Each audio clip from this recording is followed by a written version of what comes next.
Hi guys, and thank you and welcome back to my channel. This is how I have a little air in my van.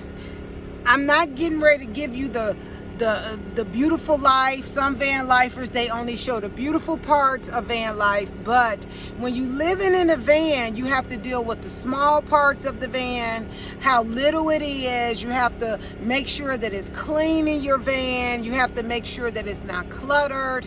And right now, this swamp cooler takes 5 gallons of water, and it takes every 3 hours. So right now I'm getting ready to add another 3 gallons to the little water that's already in here, and it'll equal out to 5 gallons.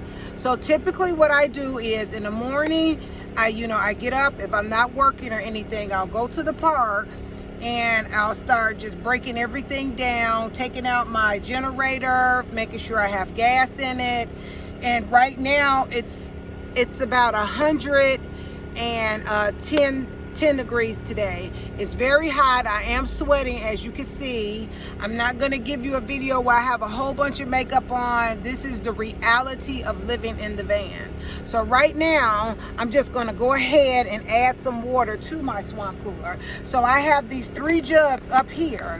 So these 3 jugs will actually even out me adding down here.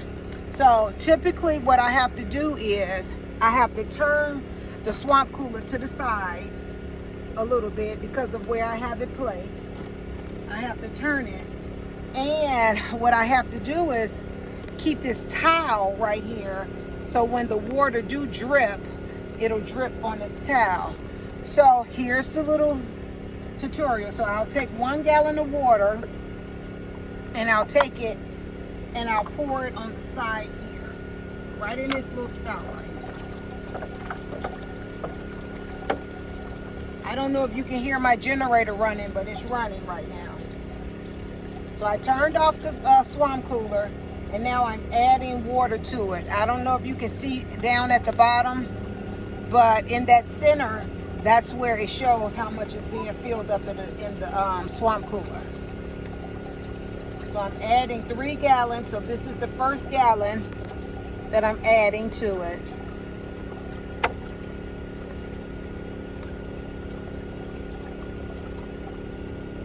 So that's 1 gallon that I added to it. And what I do is I save these. I used to throw them in the trash, but I'm going to save it. That way I can go and fill it up and not have to keep buying new water. I'll just go ahead and fill up in the bathroom or wherever I'm at. I can fill it up.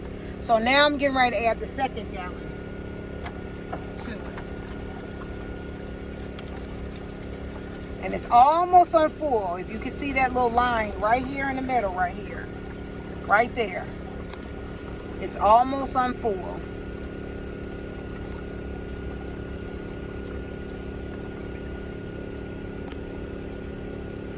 So that's the 2nd. Now it's almost on full, so I'm not gonna add the whole, because it's almost at the top. So I'm just gonna go ahead and add probably half of this, and let's see where it goes.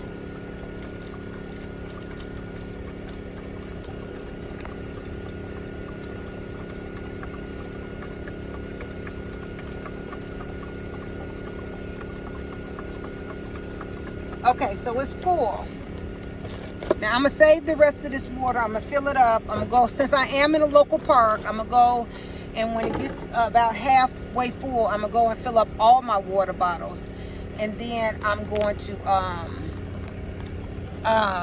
have water for the next 3 hours.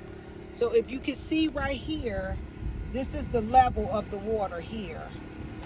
I filled it up all the way to the top until you can't see anymore. So now I keep this little tape here so when it blows, and I'll know, because there's a sharp fan in here. So what I'll do is I'm gonna close this little door here, right here on the side. And then I typically just wipe it down because I waste water and stuff over here. I just go ahead and leave that there. But that's pretty much how you maintain your swamp cooler. I don't have an air conditioner in my van. You know, I was thinking about putting one in here. I'm not sure, taking out one of my back windows and putting an air conditioner in here. But I'm not sure yet, because that means that I need to go ahead and buy another generator to accommodate the air conditioner. So right now what I do is I try to place myself under the fan. I mean, under the shade, under the trees or anything like that. Because I know I live in a van, so when I step out of the van, I want to be under some trees and things like that. So, and I kind of keep my windows and stuff covered, because when the sun comes in, it makes it even hotter than what it should be. So I try to help myself out a little bit. Sometimes it's aggravating. Sometimes it's a little annoying living in a van. It's not always beautiful. Last week, no, actually a couple weeks ago, I went and took my van in to have it checked, and because it kept overheating, and I'm like, why is my van overheating? I'm gonna turn on my little swamp cooler so I can get some air while I talk to you, and because I never had problems before, and I'm like, why is my van overheating? So I took my van in to a place called Brake Masters or something like that, where they kind of repair different things. So I took my van in, and I was like, well, can you guys check it out? And they were like, well, we can only check it out for $75. And I'm like, y'all can't just look and see, you know, if the van is something, what's wrong with it, you know, just for free? Just take a look. You know, we have to charge you $75. So I'm like, you know what, okay, go ahead and let me know what the problem is. I said the bottom of the radiator is not leaking. I said something is coming out the top. I said it looks like a hose had broke off, and I took them over and I showed them that it was a hose that was like laying on the top of the motor. So to come to find out, it was my heater hose, my heater coil or my heater hose or something. So he said, well, it's gonna be about $200 and some odd dollars to fix it. And I'm like, oh my God, you know. So he's like, well, what I can do is I can kind of patch it up, and for $120, and then when you're ready, he said you won't have any heat, but when you're ready to when the winter time comes, he said just come and we'll reverse it, we'll put the right clamp on there. So they did it. So I was riding around for about another week or so, you know, with it like that. And all of a sudden, just all my antifreeze came out the bottom of my radiator. And I'm like, what now? What is happening? It is so frustrating, you know, when you're living in a van and this is your home, because you know you have to maintain it. You know that you have to fix whatever it is, because this is your home. You know, a lot of people, you know, think that people that live in a van, you know, they're homeless or they don't have another choice. I'm not saying that people don't become homeless living in a van, but what I am saying is that we all have a choice. You know, a lot of people think that when we're not living in a house or we're not living in an apartment, that we don't have choices. We have choices. We choose to do what we want to do. We choose to for whatever makes us comfortable. And that's what people have to realize. You know, they judge because traditionally we were raised to live in an apartment or live in a house and with the white picket fence and a dog and to be married and this and that. And that's not so. You know, they have trained us to think like this. So when we live in vans and when we live in our cars and stuff, people look at it like it's abnormal. But in reality, people have been living in their vehicles way longer than we could ever know through van life. You know, van life, it just really came into reality maybe 2020 that I saw. That's when I really saw that it really coming on YouTube.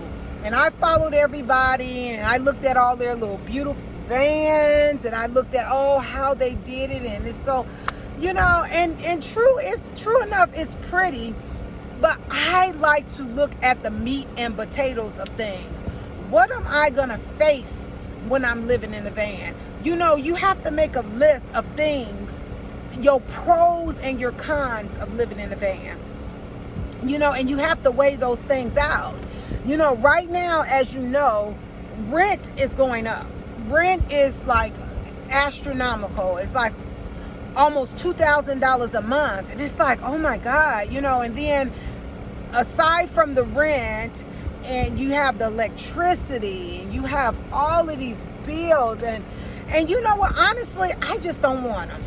I have 3 grown children. I have over 9 grandchildren, and from the 3 of them, and some other and some other kids that I've taken under my wing. That's not my blood, but I consider them as my grandchildren. So, I want them to understand that it's not always living in a big house. It's not always driving a Lexus or what's that new car that's out, the Teslas and stuff like that. All that stuff is shiny. My mother always told me that everything that shine ain't gold. And the reality of it is that we have to learn how to stay in our own lane. We have to learn how to know when to say, okay, that's enough. We have to know when to say, okay, I need to stop this, or I need to change up my situation. We have to know how to do that. And of course, people are going to be against you living in your vehicle, because the first thing they want to say is, are you homeless? And I remember going into the thrift store. It's really ironic how people just don't have a grip on reality. I had went into the thrift store, and I was just looking at some stuff, and this gentleman just came up to me, and he was like, what do you do? Why he asked me that, I don't know. I was like, right now I'm doing the van life. I kind of, I'm at the beginning stages where I'm trying to buy things to put in my van, buy things to make me feel comfortable in my van, make me feel good about living in a van. Everybody don't want to throw a mat on the floor and just say, okay, I live in my van. I want my van to be beautiful. I have a certain color I choose. I choose the turquoise, the sea foam blue, and all of those colors because I like those colors. So I want my van to represent me and who I am. When I get into this van, I want to be like, oh my God, this is my home. Whether it's in a box, a shoe box, a moving box, a trailer, or whatever. I want my van to represent who I am. And every time I get in my van, I know that this is what I put my hand to. So, and that's the thing. You have to make your van the way you want to make your van. You have to be okay with whatever you put in your van. You have to be okay. I have changed this van around multiple times, because it'll work for me that week, and then next week it probably won't work. Or, I used to have it a little bit cluttered, and then I realized that I wanted more space in the center of the floor. That way I can move around. So when I do go to a park or something, what I do is I take my toilet out. I take everything out of my way. That way I can know that I'm comfortable in my van. If I want something to sit on, I have a stool up in my front seat that I can grab and put it in here and sit. I have a chair that I can sit outside and watch people, and people watch people go past. They watch me, I watch them. I want to be comfortable in everything that I do. If I'm not comfortable, I'm going to make sure I make it comfortable, because that's who I am as a person. I want to be comfortable no matter where I live. So the gentleman come up to me and he was like, oh, I said, well, I just bought that van out there. He said, I said, so I'm going to live in it. And he was like, oh, I'm so sorry you're homeless. I am so sorry. And I said, no. I said, I'm not. He's like, well, you know what? I have a van at home that I would like to sell to you because I know you're so poor, and I would take payments on it, but I don't think I can do that right now. I said, sir, I said, first of all, I'm not homeless. I will never be homeless. Every choice that I make, whether it's my choice or the opportunity has presented itself to me, whether it's negative or positive, I will make it to fit me. I will shape it and mold it to fit me. I will never be without. And as long as you speak this stuff in the atmosphere and to yourself, you will never be without. So I looked at the man. I said, sir, he's like, you know what? Let me give you my business card. If I decide to change my mind and sell you the van, I said, sir, I don't want your van. I said, sir, and I'm not poor, and nor am I homeless. I said, I have over an acre and some land in Tucson, Arizona. I said, I don't need anything from you. I said, I am fine. I am not poor and I am not homeless. I said, I make the choices for my life. Nobody dictates my choice. I make the choices for my life. Sometimes people will tell you something and try to make you believe that that's you, and that's not you. That's not your character. That's not your motto. Don't just be agreeable to anything just so they can get out your face. So he tried to run and get his business card, and I said, no, I don't want it. I said, but thank you anyway. So he looking at me strange, like, why wouldn't you want my business card?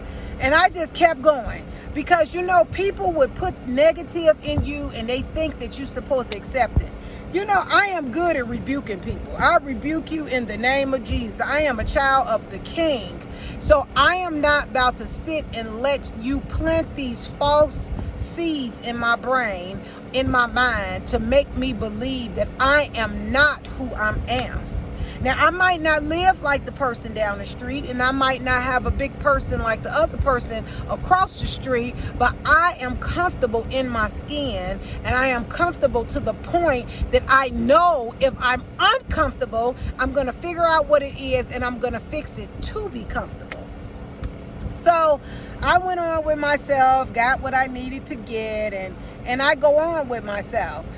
People are so quick to look and so quick to judge, but I just cast it down. I just say whatever, because you can go over to their house and they live in a big old house, maybe all of these cars, and they unhappy. Leave me in my happiness to my van. I'm good. If I can't fix it, I'll fix it.